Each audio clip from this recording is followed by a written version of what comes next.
Well, good afternoon, everyone. We want to thank you for joining us today.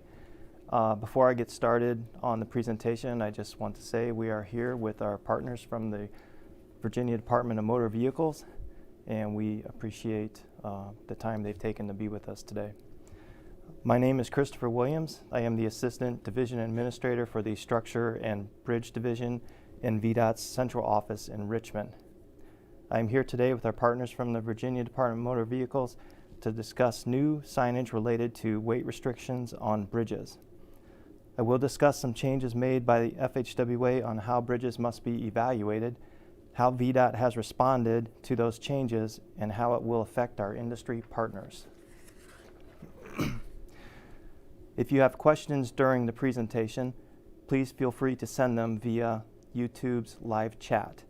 If you're not able to log into YouTube, email the questions to jonathan.mallard@vdot.virginia.gov. As the presentation is in progress, we will log your questions and answer them once the presentation has concluded. If we don't have an answer readily available, we will find out and get back to you. After today's presentation, we will compile all the questions and answers and post them on VDOT's trucking resource page at virginiadot.org/trucking. Now let's talk about the changes in vehicle design and how it has affected DOTs. The trucking industry has developed more efficient hauling vehicles that can carry heavier legal loads. Emergency vehicles are also being designed heavier. As special hauling vehicles started to become more widespread, VDOT recognized a shift in vehicle design and modified bridge design practices in 2007. These heavier vehicles are captured by the most recent design practices. However, before 2007, bridges were not built to accommodate these heavier vehicles that carry more concentrated loads. Special hauling vehicles have now been formally added as new vehicle configurations. Recognizing their increased use in the industry, FHWA issued a mandate in 2013 for special hauling vehicles and another in 2015 for emergency vehicles. These mandates require DOTs to evaluate bridges and determine if weight restrictions are needed for these vehicles. Today, we will only focus on VDOT's efforts related to the special hauling vehicles. As of right now, we are still in the evaluation process for emergency vehicles. The mandates are included on the slide for your reference if you would like to research them further. Special hauling vehicles do not require a permit in Virginia, so by law they are not restricted on the roadways. You are likely familiar with these types of vehicles, but here are some examples. Special hauling vehicles can be heavier and have more concentrated loads, and this is why they must have special consideration when looking at bridge weight restrictions. Virginia has a large inventory with over 21,000 bridges and structures across the Commonwealth. Our bridges range from 1 year old to more than 100 years old. This means the majority of Virginia's bridges were built before the design standard was updated in 2007. VDOT has evaluated bridges for new weight limits pertaining to special hauling vehicles and is in the process of completing evaluations for possible new weight restrictions pertaining to emergency vehicles. The final deadline for all evaluations is December 31st, 2022. Work to install new weight limit signs began in September 2019. Sign installation for the initial group of bridges evaluated will be completed by September 30th, 2020 per our agreement with FHWA. Sign installation will continue as determinations are made for weight restrictions. VDOT also has oversight of bridges and structures owned by localities. Local VDOT staff have been working closely with localities that maintain their own structures regarding the changes with bridge evaluations and weight restrictions, and we will continue to do so.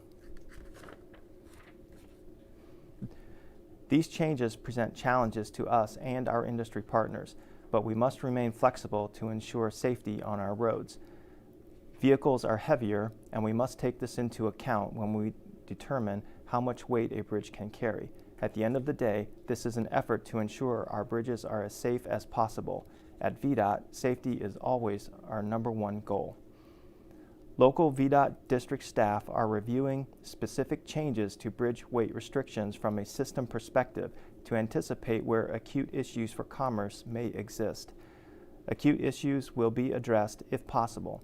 For example, some affected structures may already be in VDOT's State of Good Repair program, which means they would qualify for funding to complete upgrades.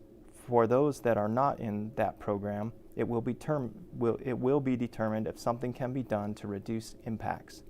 Additionally, VDOT is developing a GIS tool called TruckWeb that will help you, our industry partners, identify any issues along routes and determine an alternate route if needed. When it goes live, it will be housed on VDOT's external website. Unfortunately, we do not have a go-live date just yet, but we will keep you updated on the development of this tool, and we will let you know when it is up and running. We do have some resources to help you identify where bridge weight restrictions may impact you. I will discuss those a bit later. In the next few slides, I will show you examples of weight restriction signs that you may see on Virginia roads. Of course, the actual tonnage on the sign in the field will vary depending on the particular bridge. Another thing to consider is that not all bridge weight restriction signs will look exactly like the signs we are showing you today. Some may use the word bridge and some may not. VDOT is strongly encouraging localities that maintain bridges to use the same signage. However, it is possible that drivers will encounter signs that vary. Drivers must be alert to these signs, and it is important to know that drivers must obey all weight restriction signage they encounter on the roadways in Virginia. Weight restriction signs use familiar icons that will make it easy for drivers to determine weight limits for their vehicles. We want to emphasize that because more vehicle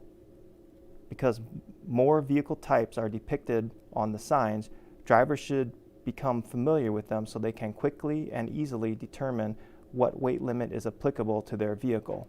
I'll offer a quick overview of what each sign type means. The first example is not a new sign.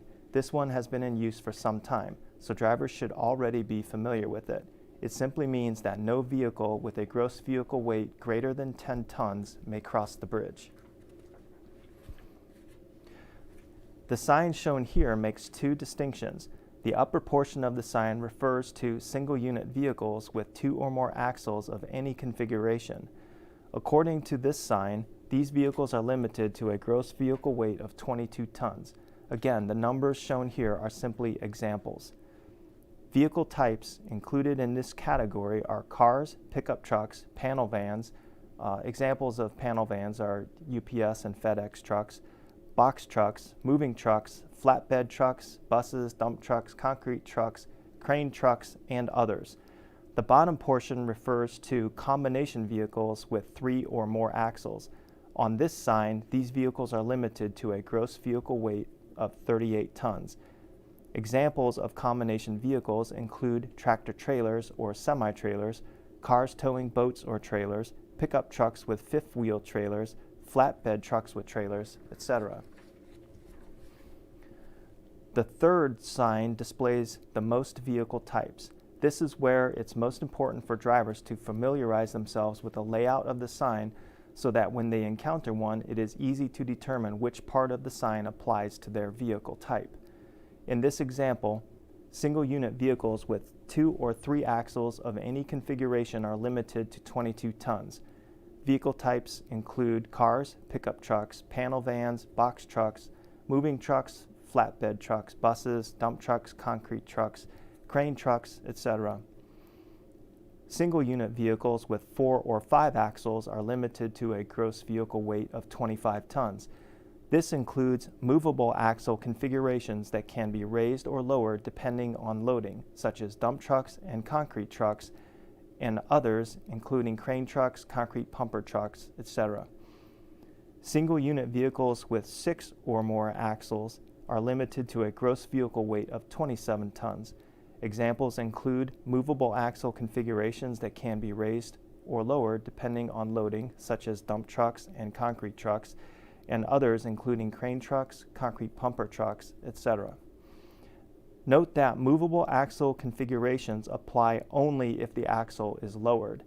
For example, a truck with 4 lowered axles and 2 raised axles must abide by the weight restrictions for a 4-axle truck. The bottom portion of the sign refers to combination vehicles with 3 or more axles. In this example, those vehicles are limited to a gross vehicle weight of 38 tons. Examples include tractor trailers, cars towing boats or trailers, pickup trucks with fifth-wheel trailers, flatbed trucks with trailers, etc. VDOT has developed a reference sheet that offers details about weight restrictions, vehicle types, and examples of signs and how they should be applied. This reference sheet is available on the VDOT website as well as the DMV website. We will share those web addresses at the end of this presentation.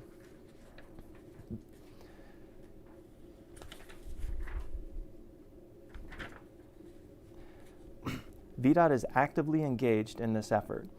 Local VDOT staff members continue efforts to identify areas where new bridge weight limits could create impacts to the economy, and they will prioritize structural work based on feedback, although unfortunately, resources are limited. Sign installation is beginning this fall. Our local VDOT staff members are also working this fall to reach out to local stakeholders to be sure they are aware of any changes that may impact their business. Impacts vary in different areas of the state, and each VDOT district has a plan in place to communicate locally about those impacts. Now I would like to share some helpful resources that are available to you. The DMV website, linked here, offers a lot of information and many reference materials regarding trucks and legal weights. VDOT also has a web page with information for the trucking industry. We will post the materials from this presentation online at virginiadot.org/trucking. I'll talk about that page in more detail in just a bit. If you have general questions about VDOT's effort, you can contact me, Christopher Williams. My contact information is included on the slide.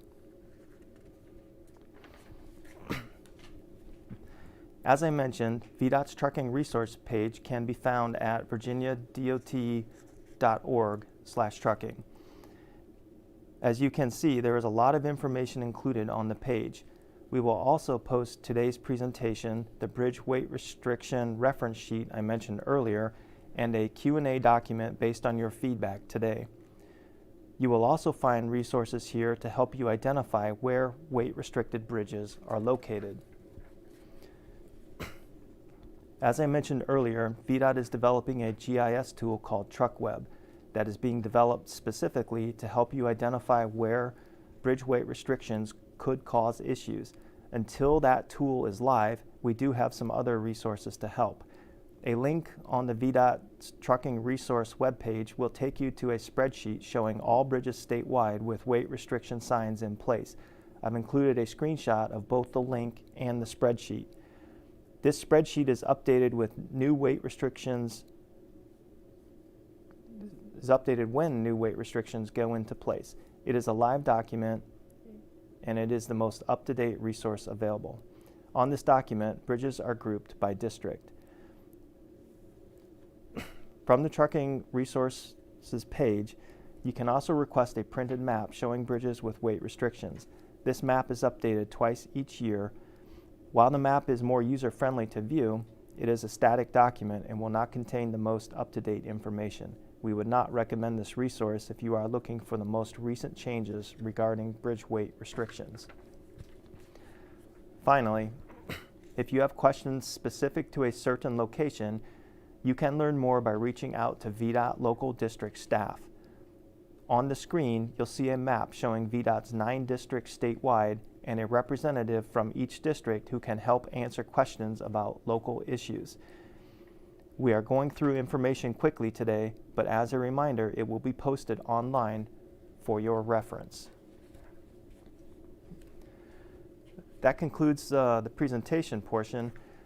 Now let's move on to some questions that we've received. If there's something we're not able to answer today, we will get back to you.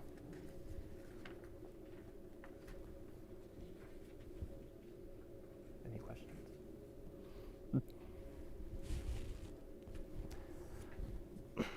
Okay, so far we have not received any questions. So again, as a reminder, if there are programmatic level questions, you can contact me, or you can email questions to Jonathan to respond. Thank you for joining us today. I hope you will pass along this information to others who will find it helpful.